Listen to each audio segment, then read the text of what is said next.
I'm Stephen Gage. I play up back and linebacker.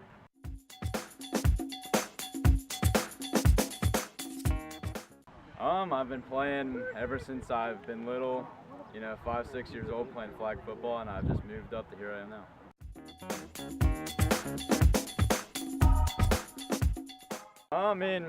I grew up watching Jeff Hill and his class, and then, both the Sutton boys and the Eckards. I like how they play, so.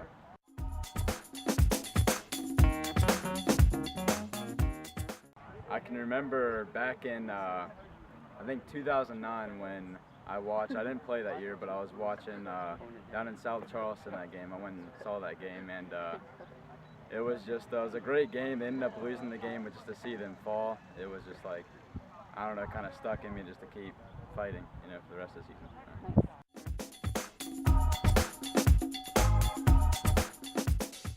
Everything, from all my friends, the coaches, and the rest of the community. It's just, there's a special connection, with all the players and coaches and everything, and just what it means to the rest of the community. It's just a great thing.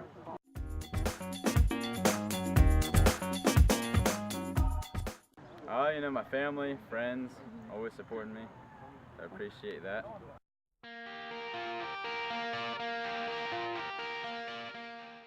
I played in 1969, 70, and 71. I know that's old. But let me back up just for a second. We moved here in 1962, so I've been watching Bridgeport football since 1962. And always watching, thinking, man, I want to play for Bridgeport. I want to play for Bridgeport.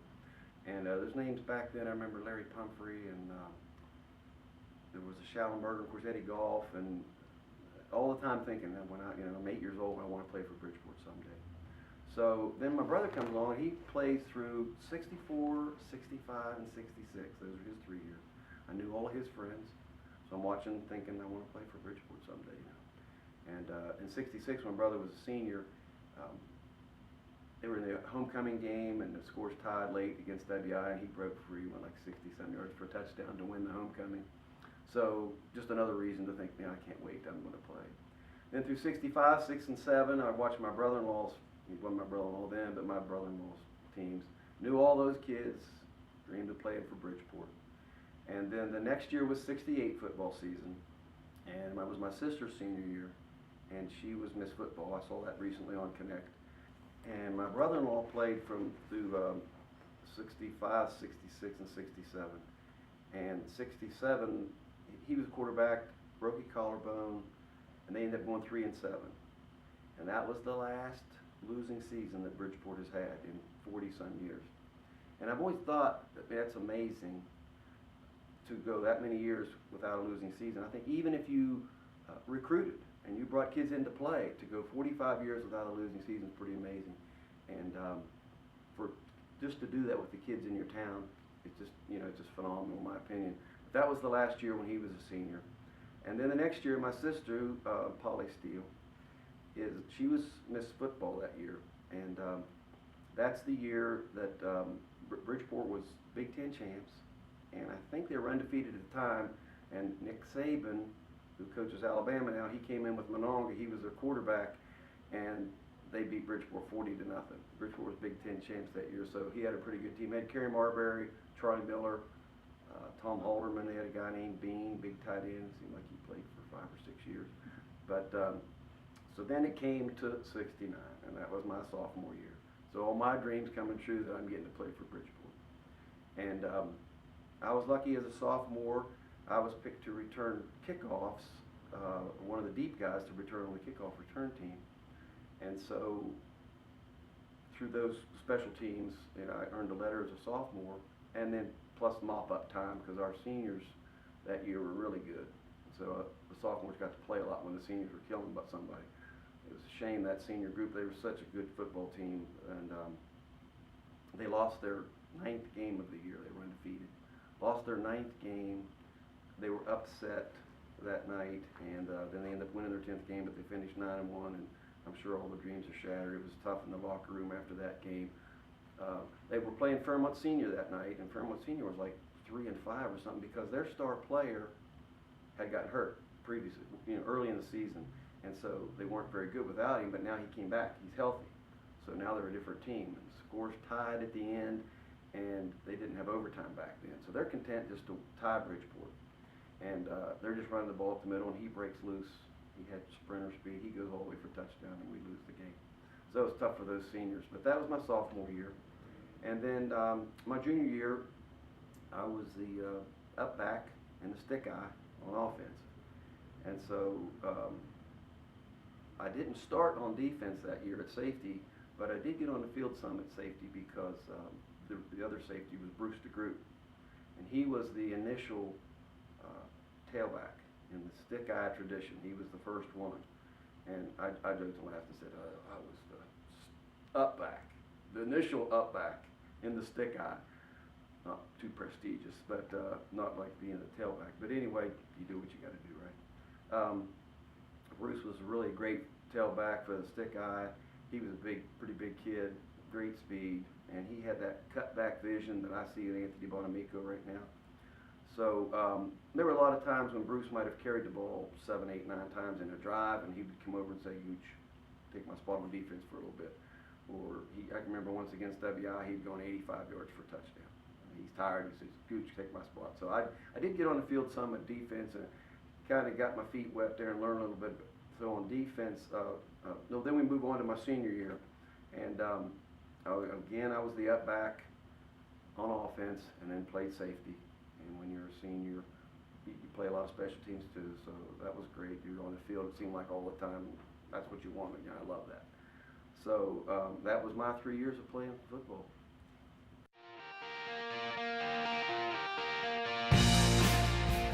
It's been a long time since I played, but you know what always has stuck in my mind is how cool it was to play with the group of seniors that you'd played with since you were a little kid, and you get up there, this is your year, this is your turn, it's your time, what are you going to do? And we had a terrific group of seniors that year. Out of 22 starters on offense and defense, 19 were seniors. So we were loaded with seniors. And a lot of these kids you grew up with from grade school on. And so it was kind of like, see how you did, what you did, and we ended up having a great season. We went 9-1 that year. We finished 4th in the state. They only took 2 teams back then, though, so we didn't get anything. Where if you played now, you got 16 teams, and you could go home field advantage throughout. But we were 9-1. We finished 4th in the state. We were real proud of that. The team we lost to finished 7th in the state, so they were good. But I still think we should have beat them. It was East Fairmont. They had a quarterback that went on and played for Fairmont State, and their halfback was the leading rusher in the Big Ten at the time. And we stopped both of those guys, but then the quarterback would run, and that was what we're ready for, whatever. That's how they ended up beating us. But that year we had 5 shutouts. We beat Lewis County 68-0. We beat Grafton 64-0. We beat Notre Dame 44-0. Shinston or Lincoln was 34-0, and WI or Berg was 30-0. So I mean, we had a terrific team, both sides of the ball, and I think we gave up like 40 points in 10 games. We scored 370 some points on offense. So we really had a good group. There were 2 games that kind of stand out to me, and one is we beat Lewis County 68-0, which I just mentioned. And there's 2 pieces of trivia in this that you Bridgeport trivia football, might want to. You might not know this, but we beat them 68-0. They came into the game rated 10th in the state. They were a good team. It was supposed to be a good game, but if you ask Coach Jameson, he told me this is the only game that he ever ran the score up on purpose. And he said if he got the ball back, he would have tried to score again. Because I think it was because their coach was, he was dirty, and he encouraged that on his players to play dirty. And so as the game got farther and farther out of hand, there was fights. So that's the first piece of trivia that Jameson did run the score up, and he'll tell you that. Second piece was as the fights progressed, first it was when the seniors were on the field, then we were ahead so far he takes us out. And there's still fights with the sophomores. The fights escalated to the point where, I forget whether there was like a minute 38 or minute 23 or something, and the referee said the game's over, that's it, we're done. And so what they had to do was they separated the teams, and police came out on the field, and they took Lewis County, and police escorted them off the field through the crowd to the field house, the old field house, into the locker room. And they came back out, and the police escorted us off the field through the crowd and into the locker room. And that game never ended. So it's kind of a neat trivia question, what game. I don't know if any other ended that way, but I know that one did. The other game that kind of means something to me in Bridgeport football history too is when we were seniors, we played Victory. And you have to understand that at that point, Victory was the Bridgeport back then. They were the team to beat. And John Mazie was the Jameson. He was the man to beat. And so we played them. They had played the year before for the state championship, and they lost. And they had hardly lost anybody off their team. So everybody was looking to them to do big things this year. And so they come into the game undefeated. We're undefeated. And it's probably one of those things where the story grows over time, but I don't remember a bigger crowd than there that night. There used to be a chain link fence that went around the field, right beside the field, and there was people lined clear around that chain link fence around the whole side. And so we were behind 7-0 at the half, and somehow, because they were really good, we came back to the second half and we shut them out, and we scored twice, and we won 16-7. And I'll never forget Coach Jameson seemed like he was just floating off the ground in the locker room afterwards. Sometimes you never saw him after a game. He'd just go in his office, but he was so excited because he had beat Victory, and so excited I think that he had beat John Mazie. So and I kind of look at that when you look back at it as sort of the changing of the guard at that time, because Jameson turned around the next year and beat Victory again and beat Mazie, and then they became Liberty. And that's been lopsided, the schedule has been lopsided all along. So it was sort of at that point when Bridgeport became the team to beat in the area, and Jameson became the coach to beat. And kind of turned right there when we beat Victory.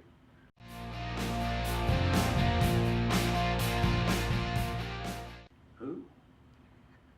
I tried to keep a straight face through that, but I couldn't. I had to razz him. I've got to know Coach Jameson over the past 23 years. Aside from being the coach, just being a good friend, and he's a great guy. I've been doing the PA for 20 years, and he's of course down there every Friday night, and he comes over and razz me and tease me, and I have to get back at him some. So that was for you, Coach. I had to get back at him a little bit there. But I mean, what's to say about Coach? He's a great coach. I mean, he's 4-time state champions. I think he coached 27 years, never had a losing season. He's the one that implemented the stick eye, which has been key to all our success over the past 40-some years. So yeah, he's a great coach. Although when I was a sophomore, he was not the head coach, and Ed Carter was the head coach, and Coach Jameson was the defensive coordinator. And they kind of used to go at each other in practice. That Carter would take the offense and Jameson would take the defense. They'd kind of almost like a live video game. They'd try to beat each other. One would take the offense, one would take the defense. But yeah. And I got to know him away from football over the years, and like I said, we have a good time up there in the press box, and then this summer I got to sit with him at the steak dinner out at Oral Lake for the football team. We sat across from each other and we talked football for 45 minutes or an hour, and I just loved it. It was great. So that's I was mentioning him as a coach then as a sophomore. He taught me a lot about playing defense.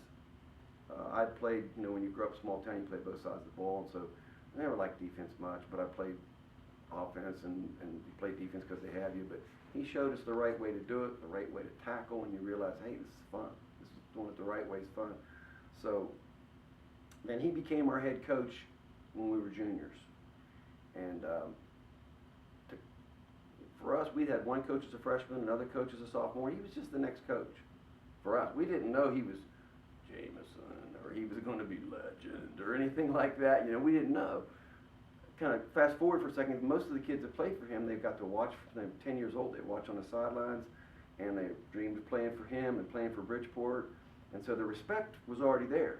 But for us, he was just the next guy, and we didn't know all that yet, but yet he commanded the respect immediately. And I would mention what he had taught me as a sophomore so much, so he had my ear, and I knew that whatever he said, you're going to listen, just don't pay attention, just listen to what he says. But what I remember about Coach Jameson, you could probably ask anybody who played for him, we were always prepared. We were always more prepared than the other team. He'd prepare you physically through your conditioning or whatever, and he'd prepare you mentally through film and whatever. And I kind of just have an example real quick about when we played Notre Dame when we were seniors. They had a lot of good athletes, good skill players, but I mean, obviously our offensive line, defensive line were better than them, but they had good skill players, and their quarterback and their end had switched positions from when they were juniors.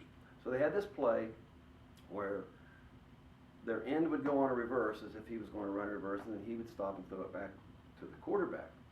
And, you know, my instinct is to go charging after the end. You know, I'm going to get over, jump on the pile, or make the tackle, or do something. And but Coach Jameson's, he's showing you on film where that was successful, and here's how we're going to stop it. And he's like, Holbert, your key is reading that end, you know, and you got to make sure you read the end.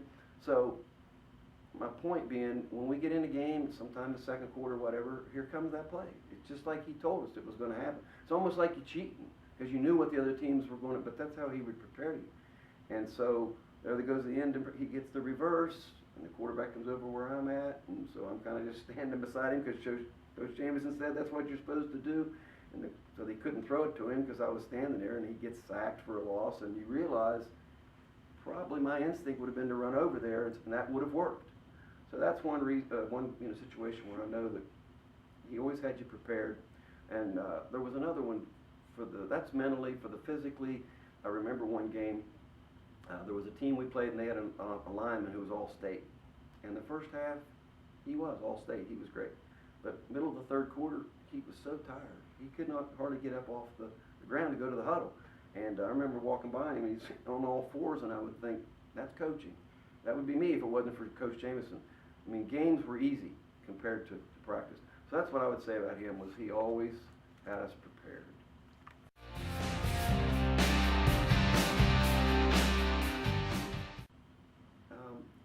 I've been fortunate to stay involved. I've lived close most of the time and got to go to a lot of the games. And I think I've been to every state championship game and probably most of the home games over the years. And I'm fortunate in that I think it was the late 80s or early 90s, I'm not sure exactly when, but Coach Nicewarner, Josh Nicewarner's grandpa and I did radio. And we did that for 2 or 3 seasons. And we weren't as polished or as professional as the radio crew is now, but we had a big time, just a couple good old boys. We were talking Bridgeport football, you know. We did that for 2, I'm certain, maybe 3 seasons. And then we stopped doing that, and for a year I didn't do anything. And then somebody asked me, do you want to do the PA? And so I jumped on that, and I said, yeah, I would love to do the PA. So I've been doing that for 20 seasons now. I can't believe it's been that long, but one of the fun things about that for me is obviously Bridgeport wins a lot, and so that's fun to be the PA announcer. I tell people it's the best job in town to be the PA. I'm the on-field voice of the Indians, you know, and so doing that at Bridgeport's got to be more fun than any other school. But also for me, I've coached youth baseball over that same period of time. I coached with Billy Reap this year, and he asked me how many years have you coached, and I added it up, and it was like 24 seasons, and probably 14 or 15 of those followed up with an all-star team. So lots of the kids, and then I get to watch them go through middle school, and then here they are coming through football, and I get to call their name out on Friday night.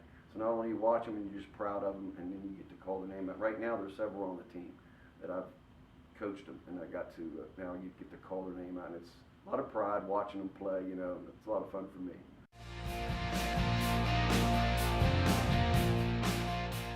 I've worked for Dominion Resources, headquartered out of Richmond, but here in Clarksburg for about 24 years. And if you remember that victory game that I was telling you about, with the big crowd and the big game, my wife Jody was cheerleader on the sidelines for that game. So we had just started dating there before my senior year, and we dated 4 years and then got married, and we've been married for 38. So we've been together since we were 17 and 16. It's hard to believe it's been that long. We had 2 boys. My youngest, Adam, lives in Pittsburgh, works in Pittsburgh. My oldest, Josh, he lives and works here in Bridgeport. He married Heather Horn. Her family's from Bridgeport. And now they have my grandson. and there's nothing like it. He calls me Pop. And so he'll be 3 years old here in a couple of days, so it's just nothing better than being Grandpa, and it's big playtime when Pop and Jack get together. So.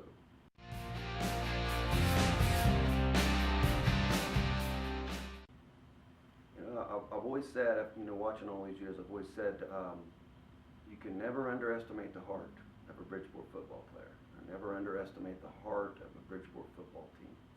And so I tell these kids, if I had the chance, I'm sure their dream is to go win a state championship. I said, boys, go get it. Go take it from whoever's in your way, and we'll all be there cheering for you and following you.